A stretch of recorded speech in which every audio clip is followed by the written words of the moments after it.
The Shadow World, setting that is my favorite fantasy RPG tabletop role playing setting of all time. Began with the publication of this book. Though this is the third edition of this, there were two previous editions. This one is the one that sold the most copies during the height of this was the during the height of Iron Crown Enterprises time in the 1980s. Um, this is the foundational document for what would become the Shadow World. Much of what is in the Shadow World starts in these pages. On the back, you can see the three other publications that make up the Lore Masters series. The one in the middle, which is the Shade of the Sinking Plane, was not published by Iron Crown Enterprises and is not a part of the same world in any way, shape, or form, and will not be included on this in this video at all. I don't have a physical copy of it anyway. I do have a PDF, but I've never been bothered to buy a physical copy. The setting is a series of islands in the far north of the continent of Jaiman. Jaiman is where almost all the early publications for this for the setting of Shadow World is set. This is a rather small set of islands. Again, here is a black and white player's map, and but it is the very foundation, and it has a number of significant. And this is the here's a map, an early map of the continent of Jaiman. As you can see, this is Jaiman, and let's see. Up here, that is those islands up in the north there. Let's see if I can get it onto the camera there. That is Fostysir. You can see how it's pronounced, how it's spelled, I should say. Hopefully I'm pronouncing it correctly. But important, very important to the setting is the Iron Wind itself, which is a manifestation of a anti-life called the Unlife, not to be confused with undead. Undeath, the undead, while very powerful in the setting, are and surprisingly powerful relative even to old school advanced Dungeons and Dragons undead. The Unlife is a force against life. It is not, in and of itself, a source of undeath. The Unlife is the chief enemy of all the peoples of Colthea, all the people of the Shadow World. Colthea being the in-universe name for Shadow World. The Unlife is introduced here. The priests Arnak, who are the chief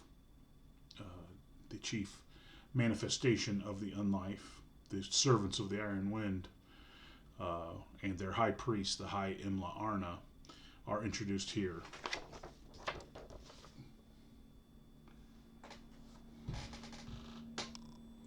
They're introduced here for the first time. They're mentioned. The six priesthoods, the six orders: Gath, Lyak, Yarthrak, Athamerl, Dansart, and Thargondak. Their symbols: the dragon, the hawk, the sea drake, the snow lion, the desert dog, and the great horse. They are infiltrators into cultures across Jaiman.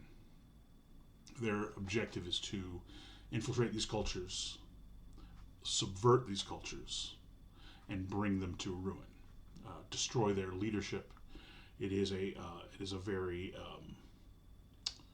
it is very much about subversion leading to destruction, subversion leading to annihilation. Um, they are a dark priesthood serving the darkest possible powers with a army of servants underneath them called the messengers. The messengers are warriors of great skill, warriors who have turned completely to darkness and who carry out the orders of the priests, slaughtering, killing, murdering. They are they are developed more as Shadow World goes on, but the priesthood starts out right away. Each priesthood has its own messenger, but that is not introduced here. That will be introduced later, and in one of the best supplements for the Shadow World. They'll be detailed in full in a book that I will be eventually getting around to. Also, many powerful demons serve the Unlife. Unlife manifests itself through another group of through these priesthoods, through these summoned demons, and they plague this land of Fostysir, which is falling under the spell of the Iron Wind. It is a culture. It is multiple cultures, multiple peoples being driven to extinction through subversion and domination by the forces of the Unlife. The people of this book, rather typical of the Shadow World, has let's see if I can get that in there so that you guys can. So you might be wanting to see this. Have quite detailed and very easy to understand. I mean, they have the racial origins, the home region, the favored ecosystems, political structure, social structure, settlement pattern, military structural currency, language, appearance, housing, diet, and then there is is further elaborated throughout this chapter of, for example, the Fostysir Ghost, who are probably the most populous ethnic group, racial group in Fostysir, and it is they who have become the prime vector for the Unlife, having become. Oh no, not them. The Sirkakar are the main vector, but they're one of the chief groups. The Sirkakar are invaders. They have become almost completely slaves to the Unlife. There are the Qatari, who are people with elven blood. They're not full elves. Elves in this setting are immortal, much like very Tolkienian in many of their ideas. The Tolkien influence is very strong with Iron Crown Enterprises. If you know the Silmarillion, you understand the reference to the Iron Crown, which was the Iron Crown of Morgoth, and the symbol of the publishing house, Iron Crown Enterprises, is a crown with 3 gems. An iron crown with 3 gems. The 3 Silmarils. It is clearly a reference to the Qatari are very interesting. Again, not stereotypical. Qatari have elven ancestry. They also have the ability to create sustenance for themselves, almost like they're plants. But it's not. They don't have green skin. They don't have. They're not. It is not natural. It is a magical gift they have. They are the children of the goddess of the sun, Ariana, and the Qatari, also known as the Ice People, though they're rarely referenced as such. They're almost always just called the Qatari. Also have a strong connection to monastic organizations, and they have an entire anthropological development. The Udahir, who are probably the rarest of the people in the north, they have one of the more interesting. They're very interesting and I think somewhat neglected in later works.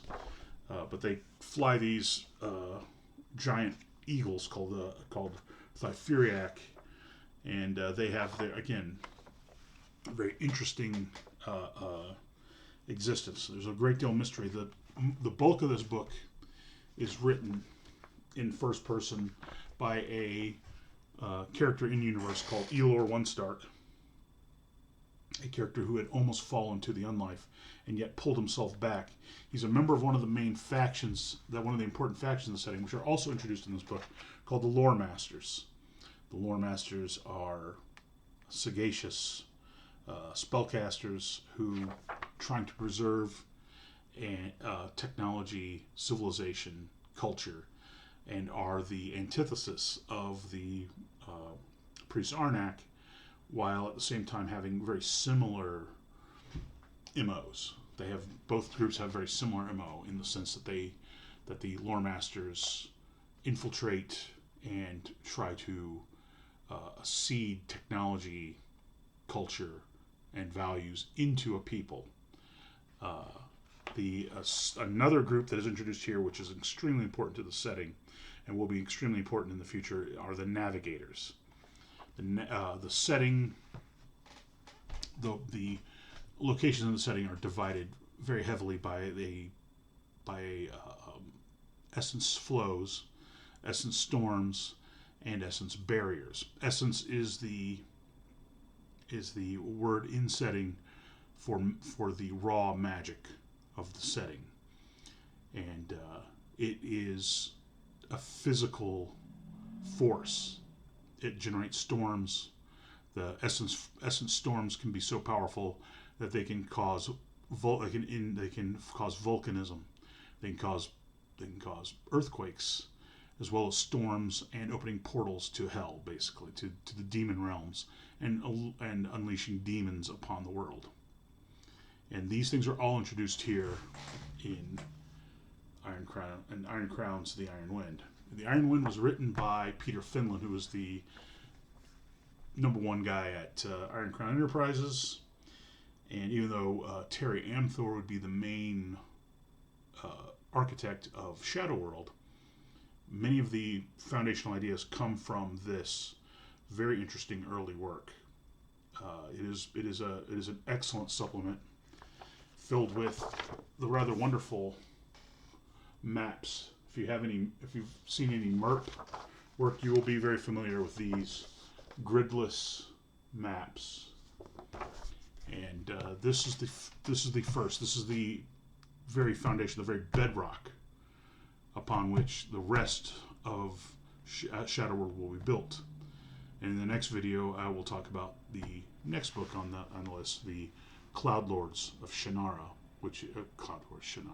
Cloud Lords of Tanara, which would introduce a whole bunch of new ideas and would be the first work by Terry Amthor in the setting for Lore Master, which will eventually evolve at the end of the 80s into Shadow World, my favorite campaign setting.